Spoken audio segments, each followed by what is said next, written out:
সন্ধ্যাবেলা দুজনে গেছি হচ্ছে একটু খাওয়া দাওয়া করতে। তো ফার্স্টে গেছিলাম হচ্ছে চানা ঘুগনি এইসব দোকানে। আর এটা না আমাদের বারুইপুরে খুবই ফেমাস একটা দোকান, খুবই ভালো খেতে। অ্যান্ড মানে মোটামুটি কি বলতো, অন্য দোকানগুলোতে যেরকম ঝাল হয়, তো আমার সেরকম খুব একটা ঝাল লাগে না। অ্যান্ড আমার শরীরটা ঠিক থাকে বলেই আমি খাই। তো এই যে দুটো মেনু খেয়েছিলাম, ঘুগনি আর চানা। দেন ওখান থেকে গেছিলাম ড্রাই ফ্রুট কিনতে। ড্রাই ফ্রুটটা শেষ হয়ে গেছিল অনেক দিন আগে, তো সেটা কিনে দেন গেছিলাম আবার মাছের দোকানে। মানে আমরা ঘুরে বেড়াই। আর দেখতে পাচ্ছি এখানেও আমার মতো একটা অ্যাকোরিয়াম আছে যেখানে চিংড়ির চাষ হচ্ছে, বাট আমার থেকে একটু কম।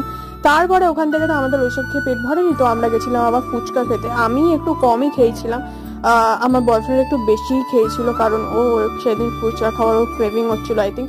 অ্যান্ড দেখতে পাচ্ছ পায়রাটা কি সুন্দর একটা জায়গা পেয়েছে। তো আমাকে তো রাস্তায় নামিয়ে দিয়েছে, মানে আমাদের গলির সামনে। তো ওখান থেকে আমি এখন হেঁটে হেঁটে বাড়ি যাচ্ছি, মানে বাড়ি যাওয়ার সময়।